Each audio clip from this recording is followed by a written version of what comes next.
You may be seated. Hello, Your Honor. Hello. This is the case of Smith versus Busing.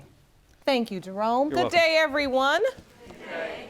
Ms. Smith, you are here today desperate to save your 3-year relationship with the defendant and hope to prove he is the biological father of your 1-year-old daughter, Elena. Yes, Your Honor. Now, Mr. Busing, you say Ms. Smith turned your world upside down when she had an internet fling and ended up pregnant. Yes, Your Honor. Now, you argue if today's DNA results prove another man is her baby's father, you're ending your relationship for good. Yes, Your Honor. So, Mr. Busing, just take me to the day you found out she was pregnant. Your Honor, I was sitting in my home. One of Miss Smith's friends was over, and Miss Smith and her friend went outside, and as she went outside, she had shut the door behind her, and I had overheard the word pregnant. And what happens? Well, what happens, I get off the couch and I go, Miss Smith, you're pregnant? I said, we are pregnant right now? And she said no, she had denied it. And so do you remember this day, Miss Smith? Yes, I do, Why Your was Honor. it such a big secret? At the time of conception, we were both seeing other people.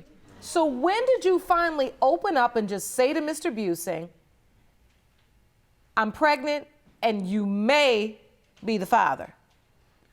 That same day, Your Honor, I womaned up and I told him, Your Honor, at the very point of when I said, yes, I am pregnant and it might not be your baby. And now, Mr. Busing, Yes, ma'am. hearing that had to be a major blow. Yeah, hearing that now is a major blow, because back when I finally got her to confess that she was pregnant, she was like, of course it's yours. I haven't been with nobody else. I've been here. Oh, so she didn't tell you. And You on are so lying. On top of that, from about the next 48 hours You of are that totally moment, lying she about that, stayed because I at told you from the get-go that it might not be your baby. You I didn't tell told me you that. right there. You didn't tell me that. You said we was going to have a great life and No. have a big family, and the two. That's what you told me before you cheated the on me. 5 of us was Before going to be a you big family. started cheating and started all the cheating in See, the that's where relationship. you're wrong at, because I didn't start cheating. So, Mr. Busing, now take me to the day Elena was born. You're at the hospital? I'm at the hospital. The moment this beautiful little girl was coming out, she wasn't even all the way into the world yet. Her eyes were open. She looked up at me, and I was like, hi, and she screamed for the first time. And it was the sweetest noise I've ever heard in my life. Awesome. This was the most amazing, beautiful thing that I've ever went through with anybody. So I can imagine the connection was Totally. established. If she wasn't with Mom, she was right here whenever she slept. And so at what point did you begin to doubt that she was yours? Miss Smith had told me that she was not my child. I told you from the very beginning, there's a possibility that this might not be your baby. I also have a calendar of Jerome, please I'd hand like to that to me. submit as evidence.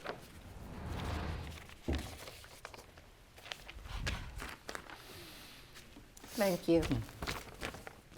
So you've provided the court with a calendar which outlines the window of conception. Really? In blue is potential father number 2, and in red is Mr. Busing.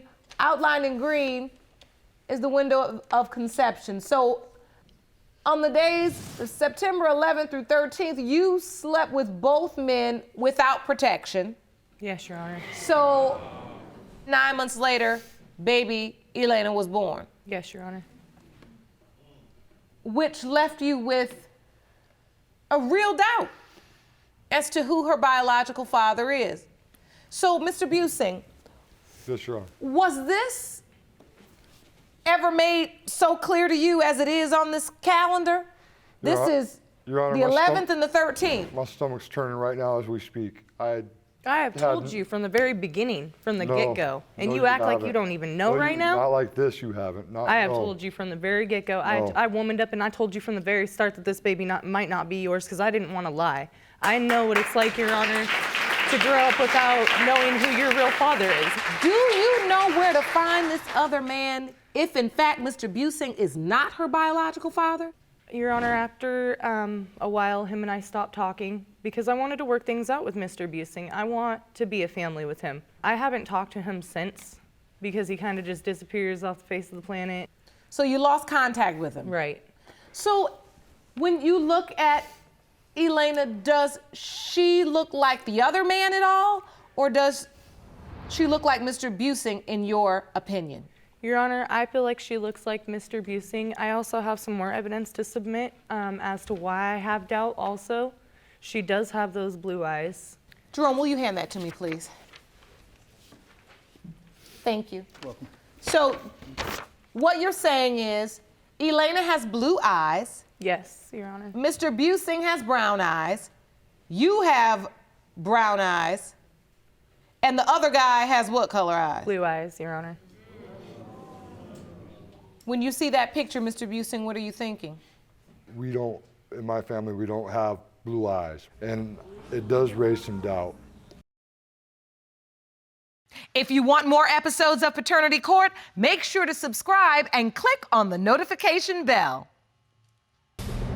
Do you want to make this relationship with Ms. Smith work, Mr. Busing? I do not know. You don't know. Your Honor, I do not know. How about you, Ms. Smith? Do you want to make the relationship work? Your Honor, I really don't know because I am constantly all the time being disrespected, ran over. He never has my back with anything. I feel like he uses me just for his own benefit to get what he wants, and he says that I'm like that, but when it comes down to it, he won't even turn around and take a look in the mirror at himself. Your Honor, And you know, I look Mr. at- Busing, Your Honor, it's obvious that you're hurting too. I've been hurting. I got my heart's pulling towards this beautiful child. Whomever's child she is, she's a gorgeous child, sweet, intelligent child. And I have a woman that has been steadily tearing down the home brick by brick. I see Elena and I see like what's been going on, and every time it's convenient, this child belongs to somebody else. I think it's time to get the results so we can finally know the truth. These results were prepared by DNA Diagnostics and they read as follows.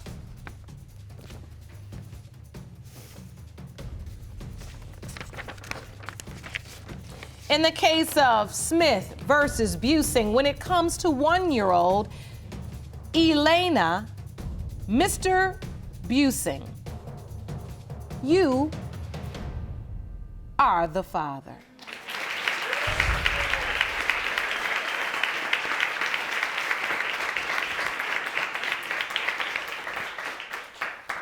I see that relief. Thank you.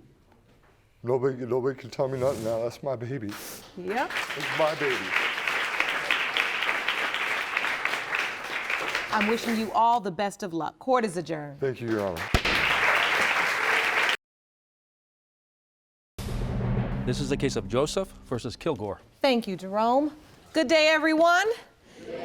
Ms. Joseph, you say today is your one and only chance to identify your biological father. Yes, Your Honor. You claim you may have finally found him after believing he was dead for 30 years. Yes, Your Honor. Mr. Kilgore is the potential father in question, and he is waiting outside of our courtroom right now. You two will meet for the first time today. Now, Ms. Joseph, explain why are these results today so important to you? For 30 years, Your Honor, I knew my dad was dead. So when my mother, on her deathbed before she died, she told me, she gave me a name, Billy Raff Kilgore, Mr. Kilgore. And from that, I ran on that name. And you find him, how? Well, my brother went down south and he met up with Miss Sanders. She mentioned that her uncle is named Kilgore. So they looked him up and a picture came about and he knew right then that he felt that that was my father. Really? Wow. And I'm praying that he is my father. Jerome, I think it's time we meet him. Please escort Mr. Kilgore in.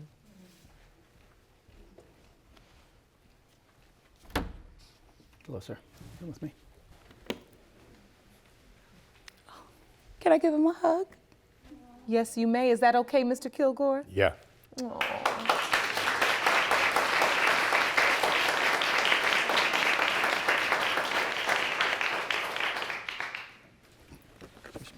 Thank you. Most certainly. Mr. Kilgore, thank you for being here today. Yes, ma'am. Pleasure to be here. So, you know, we're talking to Miss Joseph, and she says that you're her biological father. Yes, ma'am. Do you remember knowing her mother and having a relationship with her? Yes, ma'am. I met her mother. Her and I had an affair. Okay. We just kind of weaned off because, you know, I had a girlfriend and she had a boyfriend. Okay.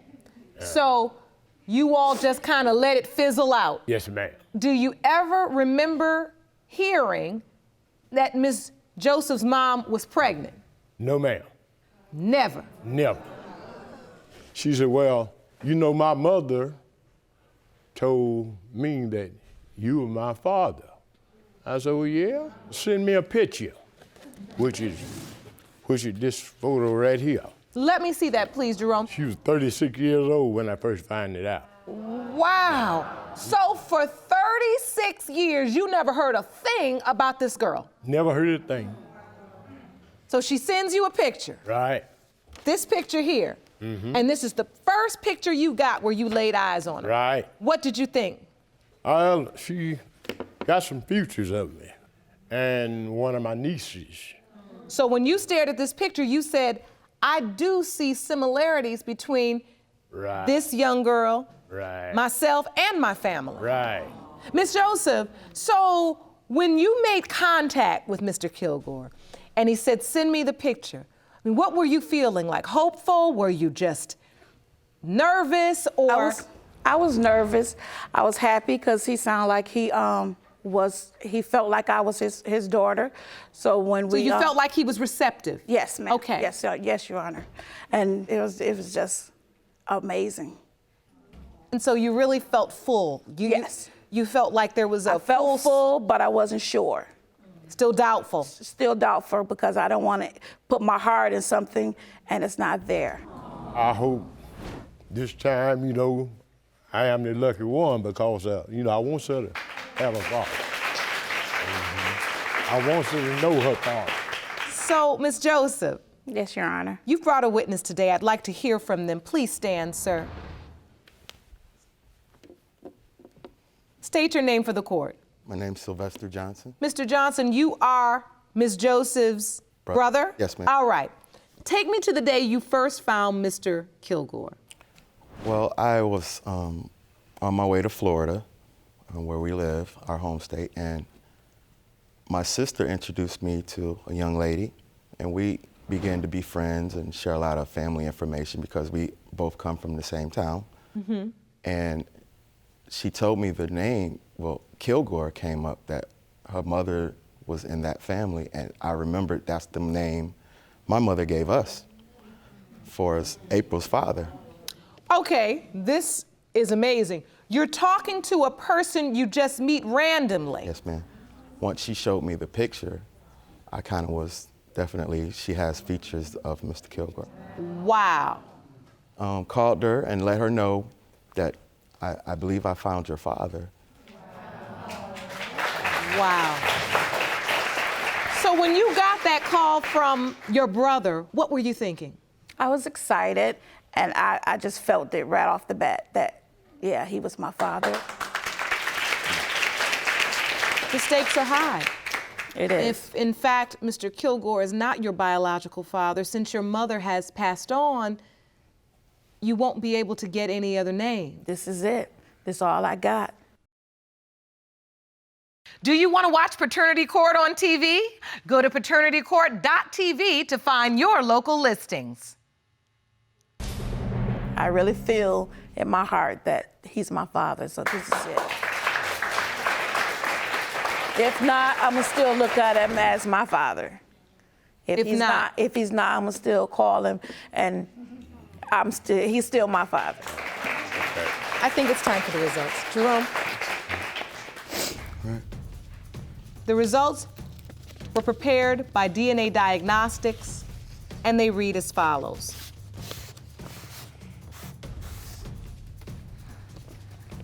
In the case of Joseph v. Kilgore, as it pertains to the paternity of April Joseph, Mr. Billy Kilgore, you are not her father.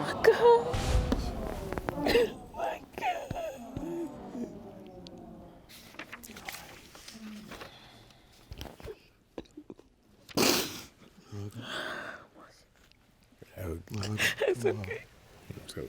You still my daughter. You heard her say, you still my daughter. Thank you. Still love you. Okay, thank you. I'm so sorry, Miss Joseph. I really am.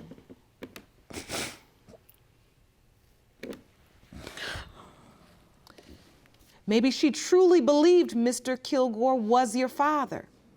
So now you have this closure, and now you can move forward, all right?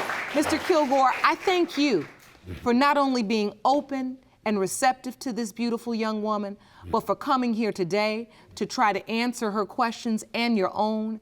And I hope you have a special place in your heart for her as well. Yes, ma'am, I do. Good luck to everyone. Court is adjourned. Okay. Jerome, Yes. may I see Miss Joseph? Sure. Oh, honey, listen. There still may be answers out there. You just have to decide that you're strong enough to pursue that truth. Now, the court can provide resources for you to help you process this, and more importantly, figure out what your next step will be. But I think Mr. Kilgore is a very good place to start. See who he knows, talk to people in the town, but don't stop because you deserve this truth, okay? Thank you.